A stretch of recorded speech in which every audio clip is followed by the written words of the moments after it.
அஸ்ஸலாமு அலைக்கும் வரஹ்மத்துல்லாஹி வபரகாத்து. அன்பார்ந்த OH இஸ்லாம் சேனல் நேயர்களே, எல்லாம் வல்ல ஏக இறைவனுடைய அன்பும் அருளும் நம் அனைவர் மீதும் என்றும் நிலவட்டும்.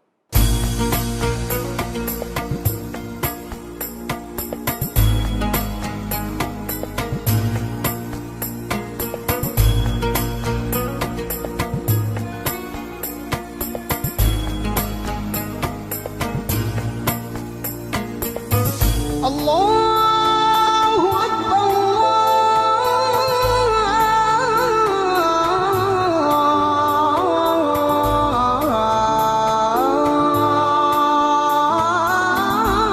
அல்லாஹு அக்பர். வழிகாட்டும் வான்மறை என்ற சிறப்பான இந்த நிகழ்ச்சியில் உங்களை எல்லாம் இன்றும் சந்திப்பதில் மகிழ்ச்சி. அன்பானவர்களே, இஸ்லாமிய வரலாற்றில், அறிவுலக வரலாற்றில் புகழ்மிக்க ஒரு இமாம் கஸ்ஸாலி அவர்கள். நம்முடைய சிறு பிள்ளைகள் மதரசாக்களிலே பாடம் பயில்கின்ற காலகட்டங்களில், எங்கள் இறைவா, எங்களுக்கு இமாம் கஸ்ஸாலி அவர்களுக்கு நீ தந்ததை போன்ற அறிவை தருவாயாக என்று பிரார்த்தனை செய்துவிட்டு தங்களுடைய பாடங்களை படிப்பதுண்டு. அப்படி முன்னுதாரணம் கொள்ளத்தக்க ஒரு பேரறிஞர் இமாம் கஸ்ஸாலி. அவர்களுடைய புகழ்மிக்க நூல்களிலே ஒன்று இஹ்யா உலூமித்தீன். அந்த நூலிலே அவர்கள் ஹசன் பஸரி என்கின்ற இரண்டாம் தலைமுறையை சார்ந்த ஒரு தாபிழி அவர்கள் சொல்லக்கூடிய கருத்தை, ஒரு கதையை பதிவு செய்கிறார்கள். இது நடந்த கதை, நடந்த உண்மை சம்பவம். ஒருவர் ஒரு ஊரிலே வசித்து வருகிறார். அவர் மிகவும் நல்லவர், சமூக சேவையில் ஆர்வம் கொண்டவர், தன்னுடைய வாழ்வின் ஒரு பகுதியை மக்கள் நலனுக்காக தரக்கூடிய உயர்ந்த உணர்வு உள்ளவர். அவரிடத்தில் மக்கள் எல்லாம் வந்து சொல்கிறார்கள், எங்கள் தலைவரே, இந்த தெருவில் ஒரு குறிப்பிட்ட இடத்தை காட்டி அந்த இடத்திலே ஒரு மரம் இருக்கிறது, அந்த மரம் வருவோர் போவோருக்கெல்லாம் பெரிய இடையூறாக இருக்கிறது. குறிப்பாக அந்த பகுதியிலே தொழுகைக்கு செல்லக்கூடியவர்களுக்கு அது ஒரு பெரிய இடையூறாக இருக்கிறது, ரொம்ப மக்கள் சிரமப்படுகிறார்கள் என்று சொன்னார். என்ன செய்ய வேண்டும் என்று கேட்டார். இல்லை, அந்த மரத்தை வெட்டி தள்ளிவிட வேண்டும் என்றார். மக்கள் எல்லாம் இப்படி சொன்னவுடன் அவர் கோடாரி எடுத்துக்கொண்டு புறப்பட்டு போகிறார். போய் மரத்தை வெட்டுவதற்கு கோடாரியை ஓங்குகிறார். அங்கிருந்து ஒரு புஜபராக்கிரமசாலி ஒருவன் வருகின்றான். தொடாதே அந்த மரத்தை, தொட்டால் நீ தொலைந்தாய் என்கிறான். யாரை பார்த்து என்ன சொல்கிறாய்? என்னை விட இந்த ஊரில் பெரிய வீரன் உண்டோ? என்னை விட இந்த ஊரிலே செல்வாக்கு மிக்கவன் உண்டோ? என்னை விட இந்த ஊரில் சக்தி மிக்கவன் உண்டா? போட்டு பார்ப்போமா என்று இருவரும் வார்த்தையால் மோதிக்கொள்ளுகிறார்கள். பிறகு மெல்ல அது வளர்ந்து வாக்குவாதமாக ஆகி, பிறகு ஒருவரை ஒருவர் தள்ளிக்கொண்டும் முட்டிக்கொண்டும் மோதிக்கொண்டும் இருக்கின்றார்கள். கிட்டத்தட்ட அது ஒரு மல்யுத்த போட்டி போலவே ஆகிவிட்டது. கடைசியாக இந்த சமூக சேவகர் அந்த மரத்தை வெட்டக்கூடாது என்று தடுத்தவனை கீழே தள்ளி அவனுடைய நெஞ்சிலே ஏறி உட்கார்ந்து தான் கொண்டு வந்த கோடாரி அவனுடைய கழுத்திலே வைத்து ஒரு அழுத்த போகிறார். அழுத்தினால் அவன் கதை முடிந்தது, அவ்வளவுதான். அவன் சொன்னான், ஐயா, என்னை மன்னித்துக்கொள், என்னை விட்டு விடு என்றான். அதை எப்படி விட முடியும்? நான் ஒரு சமூக சேவை செய்வதற்காக வந்திருக்கிறேன், நீ குறுக்கே வருகிறாயா என்று சொன்னான். இல்லை, என்னை மன்னித்து விடுங்கள், என்னை விட்டு விடுங்கள் என்றான். சரி, எனக்கு நீ என்ன விட்டு விடுங்கள் என்றால் நீ திருந்து விடுவாயா இனிமேல்? இல்லை இல்லை, இந்த மரத்தை நீங்கள் வெட்டக்கூடாது என்றுதான் நான் விரும்புகிறேன்.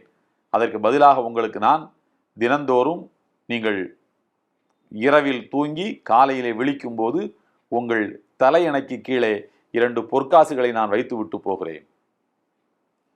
இவன் கேட்டான், யாரப்பா நீ, அவ்வளவு பெரிய செல்வந்தனா என்று. அவன் சொன்னான், நான் தான் ஷைத்தான். இந்த மரம் இந்த ஊரிலே இருக்க வேண்டும் என்பது என்னுடைய எண்ணம். உங்களுக்கு நான் காசு கொடுக்கிறேன், இந்த மரத்தை விட்டு விடுங்கள். 2 பொற்காசுகள். ஒரு நாளைக்கு நீங்கள் முக்கி உழைத்தால் கூட 2 பொற்காசுகளை உங்களால் ஈட்ட முடியாது. வெள்ளி காசுகள் வேண்டுமானால் கிடைக்கலாம். நான் தருவது பொற்காசு என்றான். அவருக்கோ உழைக்காமல் களைப்பில்லாமல் ஒரு வருமானம் வருகிறது, சரி என்று ஒத்துக்கொண்டார். அன்று இரவு அவர் தூங்கினார். காலையிலே விழித்து பார்த்தார், தலையணைக்கிடையில் அடியிலே 2 பொற்காசுகள் இருந்தன. அதன் பிறகும் மறுநாளும் 2 பொற்காசுகள், மறுநாளும் 2 பொற்காசுகள். 4வது நாள் விழித்து தலையணைக்கு கீழே தடவி பார்த்தார், பொற்காசுகள் இல்லை. என்னடா இது என்றார். சரி, ஒருவேளை மறந்திருப்பான் போல் இருக்கிறது, குறுக்க முறுக்க போனால் நாம் பார்த்து என்ன ஏது என்று விசாரித்துக் கொள்ளலாம் என்றார். அங்கு அது தென்படவே இல்லை. அவன் மறுநாளைக்கு தூங்கினார். காலையிலே விழித்து கவனமாக தடவி பார்த்தார். இன்றைக்கு 4 பொற்காசுகள் இருக்க வேண்டும், ஆனால் ஒன்றுமே இல்லை. விடக்கூடாது, அவனை நம்மை ஏமாற்றி விட்டான் என்று ஊரெல்லாம் அவனை தேடி அலைந்தார். மாட்டிக்கொண்டான் அவனும். என்னடா நீ தலையணைக்கு கீழே 2 பொற்காசுகளை தினந்தோறும் வைப்பதாக சொல்லிவிட்டு இப்படி என்னை ஏமாற்றுகிறாயா? 3 நாளைக்கு வைத்துவிட்டு 4வது நாள் தராமல் என்னை ஏமாற்றுகிறாயா என்றார். உன்னை விடமாட்டேன் பார் என்று மறுபடியும் கோடாரி எடுத்துக்கொண்டு அந்த மரத்தை வெட்ட கிளம்பினார். வெட்ட கிளம்பினால் அவன் அங்கிருந்து ஓடோடி வருகின்றான். வெட்டாதே வெட்டாதே என்றான். நீ எனக்கு ஏன் பணம் தருவதை நிறுத்தினார்? என்னிடத்திலே தருவதற்கு பணம் இல்லை, நான் என்ன செய்வது? இருந்த பணத்தை எல்லாம் உன்னிடத்திலே கொடுத்து விட்டேன். இல்லை இல்லை, நான் விடமாட்டேன், மரத்தை வெட்டியே தீருவேன் என்று போனார். இருவருக்கும் இடையில் மறுபடியும் அன்றைக்கும் மல்யுத்த போட்டி. ஒருவர் தள்ளி கொண்டார்கள், குத்தி கொண்டார்கள், முட்டி கொண்டார்கள், மோதி கொண்டார்கள். இந்த முறை அந்த முரடன் இந்த சமூக சேவகரை கீழே தள்ளி அவருடைய நெஞ்சுக்கு மேலே ஏறி உட்கார்ந்து தன்னுடைய கையில் வைத்திருந்த ஒரு ஆயுதத்தால் அவனுடைய கழுத்தை குறிவைத்து தாக்க முற்படுகின்றார்.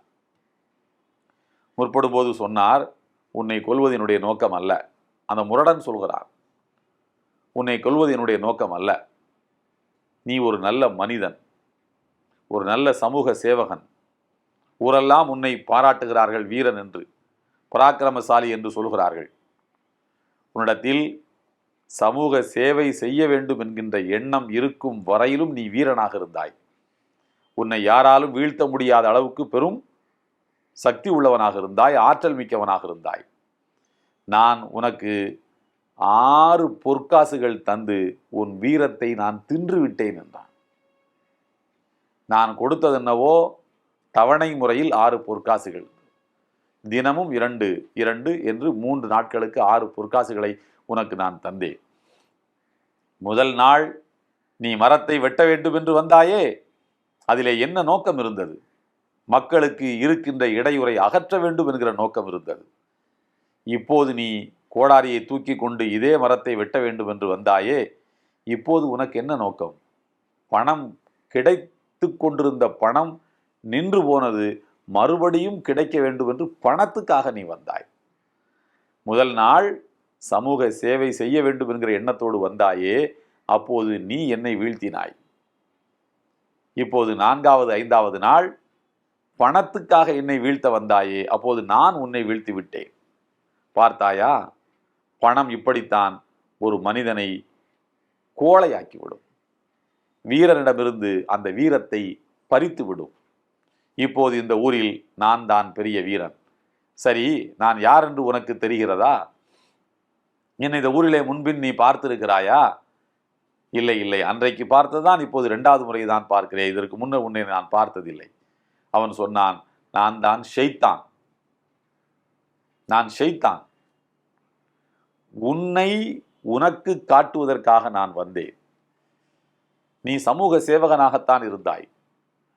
நீ உன்னுடைய ஆழ் மனதுக்குள் ஒரு பணப்பேய் புதைந்திருக்கிறது, அதை உனக்கு காட்ட நான் வந்தேன். நீ திருந்தி வாழ்ந்து கொள். பார்த்தாயா பார்த்தாயா, பணம் உன்னை கோழையாக்கி விட்டது என்று சொன்னார். பேரறிஞர் ஹசன் பசரி அவர்கள் இந்த கதையை சொல்வதாக இமாம் கஸ்ஸாலி தன்னுடைய இஹ்யா உலூமுத்தீன் என்கிற நூலில் பதிவு செய்கின்றார்கள். அன்பானவர்களே, எல்லோருக்குள்ளும் ஆழ் மனதில் ஒரு பணப்பித்து பதுங்கி கிடக்கிறது. அந்த பணப்பித்து தேவைப்படுகிற போது மெல்ல மேலெழுந்து வருகிறது. அப்படி வருகின்ற போது உங்களிடம் இருக்கக்கூடிய நற்குணங்களை எல்லாம் அது கீழே தள்ளிவிட்டு மேலே வந்து உட்கார்ந்து கொள்ளுகிறது. அதனால் உங்களுடைய நற்குணங்கள் அழிகின்றன. சமூகத்தில் நீங்கள் சேகரித்து வைத்திருந்த நற்பெயர்கள் களங்கப்படுகின்றன.